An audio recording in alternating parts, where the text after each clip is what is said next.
Hi friends, வணக்கம். நான் அந்த காம்படிஷன் சேனல் உங்களை வரவேற்கிறேன். நம்ம இன்னைக்கு என்ன பார்க்க போறோம் அப்படின்னாக்கா, இந்து சமய அறநிலைத்துறை தேர்வுக்கான கேள்வி பதில் தான் நம்ம வந்து இன்னைக்கு பார்க்க போறோம். ஓகேங்களா? இந்து சமய அறநிலைத்துறை தேர்வுக்கான ஹால் டிக்கெட் வந்துருச்சு. ஸோ நீங்க இன்னும் டவுன்லோட் பண்ணலன்னா சீக்கிரமா போயிட்டு நம்ம டிஎன்பிஎஸ்சி வெப்சைட்ல போயிட்டு டவுன்லோட் பண்ணிக்கங்க. ஓகேங்களா? இந்த இந்து சமய அறநிலைத்துறை தேர்வு முடிஞ்சிட்டோடனே குரூப் 2A குரூப் 4 விஏஓ இந்த எக்ஸாமுக்கான மாதிரி தெரிவு வந்து நம்ம நடத்துவோம். நம்ம சேனல்ல வீடியோஸ் அப்லோட் பண்ணுவோம். ஓகேங்களா? சரி, வாங்க நாம இந்த டெஸ்ட்டுக்கு போலாம். முதல் கேள்வி, மஹிசார கஷேத்திரம் என்பதன் மற்றொரு பெயர். மஹிசார கஷேத்திரம் என்பதன் மற்றொரு பெயர்.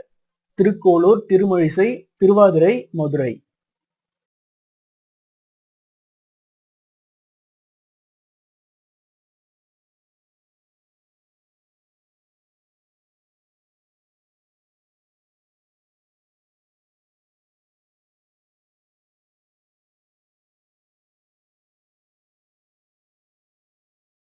இதுக்கான ஆன்சர் பாத்தீங்கன்னா திருமழிசை. திருமழிசையை தான் வந்து மஹிசார கஷேத்திரம் அப்படின்னு சொல்லிட்டு அழைப்போம். ஓகேங்களா? திருமழிசை ஆழ்வார் அவதரித்த ஊர் தான் இந்த மஹிசார கஷேத்திரம். ஓகேங்களா? அடுத்தது இரண்டாவது கேள்வி, பகுலாபரணன் என்பது எந்த ஆழ்வாரின் பெயர்? பகுலாபரணன் என்பது எந்த ஆழ்வாரின் பெயர்?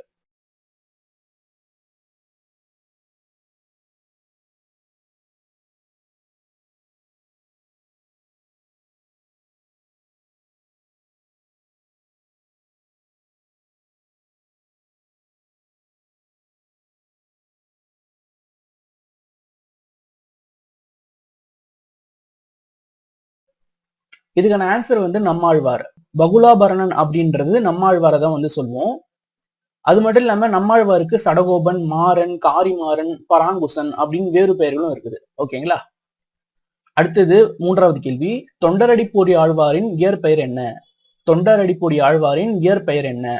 விப்ரநாராயணன், நரசிங்க பெருமான், ராஜநாராயணன், நாராயணன்.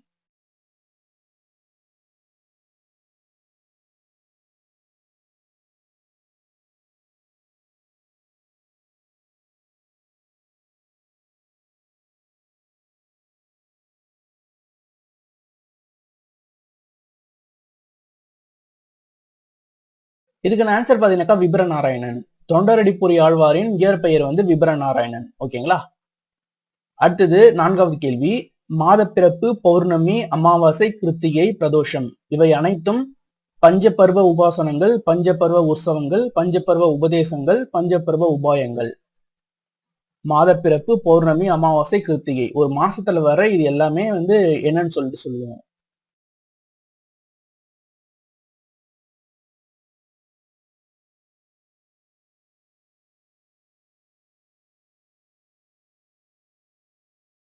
பஞ்சபர்வ உற்சவங்கள். இதுக்கான ஆன்சர் பஞ்சபர்வ உற்சவங்கள். ஓகேங்களா? அடுத்தது அஞ்சாவது கேள்வி, ஞானம் ஈசன்பால் அன்பே என்றனர் ஞானம் உண்டோர் என்று கூறும் நூல் தேவாரம், திருமந்திரம், பெரிய புராணம், திருவாசகம்.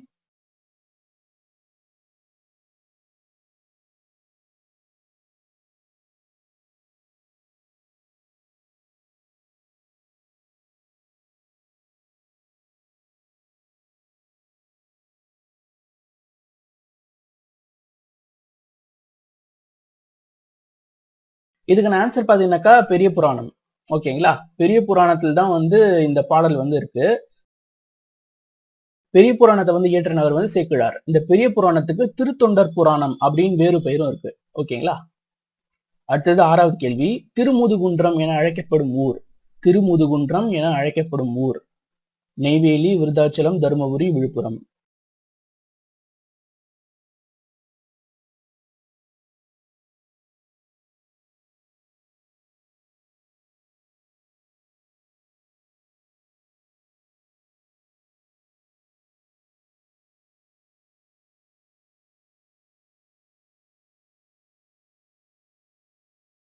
இதுக்கான ஆன்சர் பாத்தீங்கன்னாக்கா விருதாச்சலம். விருதாச்சலத்தை தான் வந்து திருமுதுகுன்றம் அப்படின்னு சொல்லிட்டு அழைப்போம். ஓகேங்களா? ஆதியில் முதலில் அமைக்கப்பட்ட ஊர் தான் வந்து படைக்கப்பட்ட ஊர் தான் வந்து இந்த விருதாச்சலம். ஓகேவா? திருமுதுகுன்றம். அடுத்தது ஏழாவது கேள்வி, மகாதபசு என அழைக்கப்படும் விழா எது? மகாதபசு அப்படின்னு அழைக்கப்படும் விழா எது?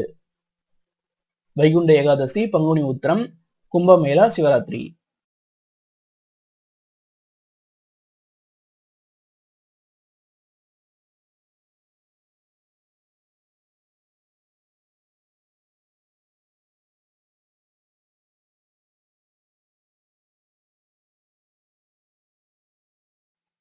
இதுக்கான ஆன்சர் பாத்தீங்கன்னாக்கா சிவராத்திரி. மகா தபசு என அழைக்கப்படும் விழா வந்து சிவராத்திரி.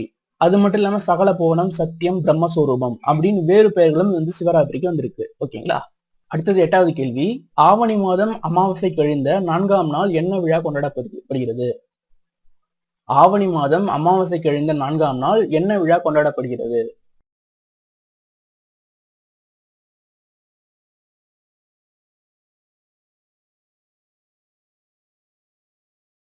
நீங்க வந்து அமாவாசை கழிச்ச 4வது நாள் வந்து கணக்கு போட்டாலே தெரிஞ்சிடும் இது என்ன விழா அப்படின்னு சொல்லிட்டு.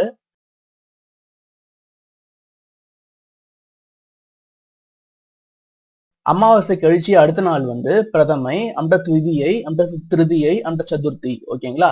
சோ வந்து இந்த திதிகளை வந்து நம்ம வந்து ஞாபகம் வச்சுக்கிறது ரொம்ப அவசியமானது. ஓகேங்களா? சோ இந்த திதிகளை வச்சு கண்டிப்பா 1, 2 கொஸ்டின் கேட்டுருவாங்க. சோ திதிகளை வந்து நம்ம வந்து கண்டிப்பா வந்து நல்லா ஞாபகம் வச்சுக்கணும். சோ அமாவாசைக்கு அடுத்தது என்ன, பௌர்ணமிக்கு அடுத்தது என்ன, சோ அதாவது இந்த சைக்கிள் வந்து ஒன்னா தான் வரும். பட் வந்து எதுக்கப்புறம் எது அப்படின்னு சொல்லிட்டு நம்ம ஞாபகம் வச்சுக்கணும். ஓகேங்களா? சோ வந்து ஆவணி மாசம் அமாவாசை கழிச்ச 4வது நாள் வந்து விநாயகர் சதுர்த்தியை வந்து நம்ம கொண்டாடுறோம். ஓகேங்களா? அடுத்தது 9வது கேள்வி. திருவாதிரை விழாவில் கொடியேற்றத்தன்று யாரை எழுந்தருளச் செய்வார்கள்?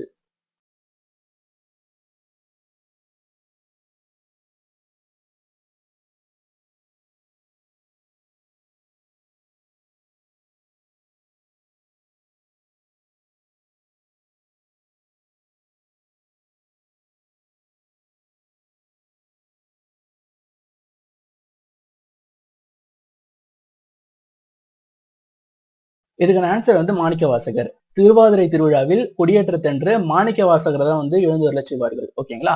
அடுத்தது சிறிய திருவடி என அழைக்கப்படுபவர் யார்? சிறிய திருவடி என அழைக்கப்படுபவர் யார்? கருடன், அனுமான், பெரியாழ்வார், ஆண்டாள்.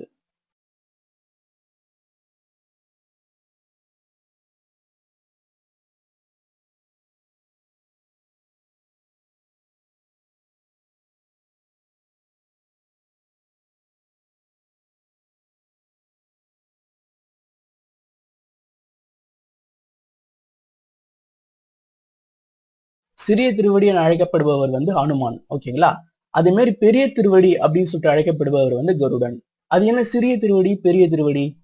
அதாவது கருடன் வந்து ஆதி முதல்ல இருந்தே வந்து விஷ்ணுவுக்கு வந்து வாகனமா இருந்தவர். ராமாயண காலத்துல தான் வந்து அனுமன் வந்து ராமருக்கு வந்து வாகனமா மாறுறாரு. அது எப்படின்னாக்கா 1000 குதிரைகளை பூட்டிய வாகனத்துல வந்து ராவணன் வந்து போருக்கு வந்து நிக்கிறான். ஆனா ராமர் வந்து எந்த விதமான ஒரு வாகனமும் இல்லாம கீழே தரையில வந்து நின்று இருக்காரு. இதை பாக்குற அனுமனுக்கு மனசு வந்து ரொம்பவும் கஷ்டப்படுது. அதனால ராமர் கிட்ட போய் சொல்றாரு, இது மாதிரி நீங்க வந்து என்னுடைய தோல்ல ஏறி உட்காந்துக்குங்க. சோ நீங்க தோல்ல ஏறி உட்காந்துக்கிட்டாக்கா நான் உங்களுக்கு வாகனமா இருக்கிறேன் அப்படின்னு சொல்லிட்டு அவர் வந்து சொல்றாரு. சோ அதனால்தான் வந்து காலத்தால வந்து கருடன் வந்து முற்பட்டவர். விஷ்ணுவுக்கு வந்து வாகனமா இருந்தவர் வந்து கருடன். அதுக்கப்புறம் விஷ்ணுவோட அவதாரமான ராமபிரானுக்கு வந்து வாகனமா இருந்தவர் வந்து ஹனுமான். சோ வந்து காலத்தால முற்பட்டவர் நம்மகிட்ட வந்து காலத்தால பிற்பட்டவர் அப்படின்றதால கருடன் வந்து பெரிய திருவடி அப்படின்னும், அனுமன் வந்து சிறிய திருவடி அப்படின்னு வந்து அழைக்கப்படுறாங்க. மத்தபடி சக்தியை வந்து வச்சது கிடையாது. இன்னும் சொல்ல போனா அனுமன் வந்து எல்லா கடவுளர்களோடையும் ரொம்பவும் பலசாலியானவர். அடுத்தது 11வது கேள்வி. கீழ்கண்ட வரிசையில் இரண்டாவது எது? கீழ்கண்ட வரிசையில் இரண்டாவது எது? திரேதா யுகம், துவாபர யுகம், கலியுகம், கிருதாயுகம்.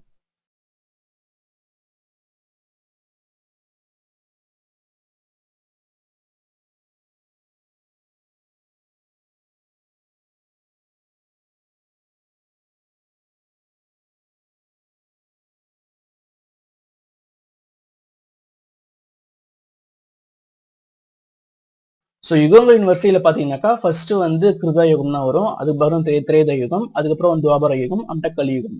சோ வந்து திரேத யுகம் தான் வந்து 2வது வரும். ஓகேங்களா? அடுத்தது 12வது கேள்வி. நவராத்திரியில் இறுதி 3 நாட்களில் யாரை வழிபடுகிறோம்? நவராத்திரியில் இறுதி 3 நாட்களில் யாரை வழிபடுகிறோம்?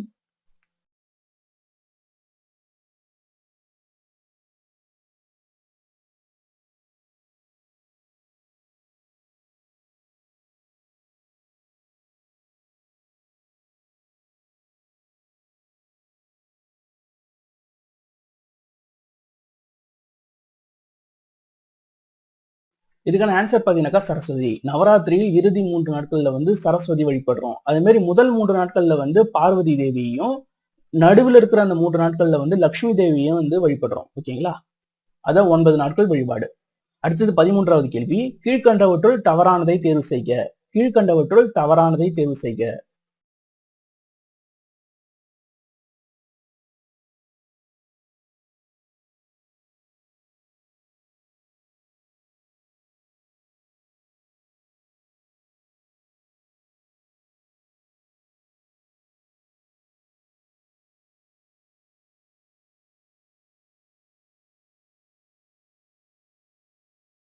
இதுக்கான ஆன்சர் பாத்தீங்கன்னாக்கா அட்டம் அப்படின்றத வந்து தவறானது இதுல.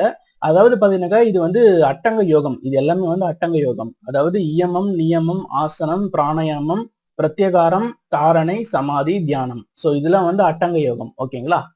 அடுத்து 14வது கேள்வி. இயமம் என்பது என்ன? இயமம் என்பது என்ன? தன்னை அடக்குதல், தன்னை நிச்சயித்துக் கொள்ளுதல், தியானம் செய்தல், மோட்சமடைதல்.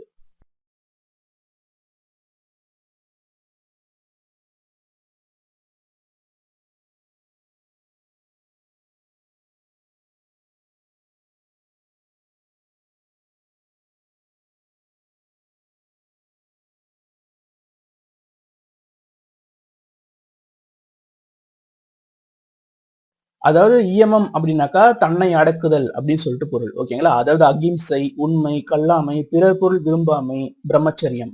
அட்டங்க யோகத்துல இதுதான் முதல். ஓகேங்களா? அடுத்தது லாஸ்ட் 15வது கேள்வி. நித்திய கிரந்தா எனும் நூலை எழுதியவர் யார்? நித்திய கிரந்தா எனும் நூலை எழுதியவர் யார்? சங்கரர், மத்வர், ஸ்ரீமன் நாராயண முனிகள், ராமானுஜர்.